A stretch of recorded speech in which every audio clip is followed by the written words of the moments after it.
முன்னொரு காலத்தில் ஒரு பெரிய காட்டில் சிங்கம் ஒன்று மதிய வேளையில் மரத்தடியில் நன்றாக தூங்கிக் கொண்டிருந்தது. அந்த பக்கமாக வந்த ஒரு குட்டி சுண்டெலி தூங்கிக் கொண்டிருந்த சிங்கத்தை பார்த்தது. அதற்கு ஒரு குறும்பு எண்ணம் வந்தது. சிங்கத்தின் உடம்பின் மேல் ஏறி ஓடி ஆடி விளையாடத் தொடங்கியது. சுண்டெலியின் கால்கள் பட்டதில் சிங்கத்தின் தூக்கம் கலைந்தது.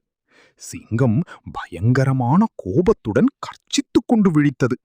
தன் பெரிய நகங்களால் சுண்டெலியை பிடித்து, சின்னஞ்சிறு எலியே, என் தூக்கத்தை கெடுத்த உன்னை இப்போதே கடித்து தின்னப் போகிறேன் என்று கர்ஜித்தது. சுண்டெலி பயந்து நடுங்கியது. மன்னிக்கவும் மன்னா, தெரியாமல் செய்துவிட்டேன். என்னை விட்டுவிடுங்கள். ஒரு நாள் உங்களுக்கு ஏதாவது ஒரு உதவி தேவைப்பட்டால் நான் நிச்சயம் செய்வேன் என்று கெஞ்சியது. சிங்கம் சிரித்தது. இவ்வளவு சிறிய நீ எனக்கு எப்படி உதவ முடியும்? சரி, போனால் போகிறது என்று உன்னை விட்டுவிடுகிறேன் என்று சொல்லி அதை அனுப்பி வைத்தது. சில நாட்கள் கழித்து வேடன் ஒருவன் காட்டில் விரித்திருந்த வலையில் சிங்கம் சிக்கிக் கொண்டது. சிங்கத்தால் அந்த வலையை அறுக்க முடியவில்லை. அது வலியிலும் பயத்திலும் சத்தமாக கர்ஜித்தது.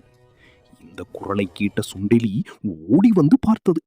மன்னா, பயப்படாதீர்கள், இதோ உங்களை காப்பாற்றுகிறேன் என்று சொல்லி தனது கூர்மையான பற்களால் வலையை கடித்து துண்டித்தது. சிங்கம் வலையிலிருந்து வெளியே வந்தது. சிறிய உருவம் என்று உன்னை ஏளனம் செய்தேன், என்னை மன்னித்துவிடு என்று கூறி சுண்டெலிக்கு நன்றி தெரிவித்தது. அன்றிலிருந்து சிங்கமும் சுண்டெலியும் நண்பர்களாக மாறினர். இந்த கதையின் நீதி என்னவென்றால், யாரையும் அவர்களின் உருவத்தை வைத்து எடை போடக்கூடாது. சிறிய உயிர்களும் பெரிய உதவியை செய்ய முடியும்.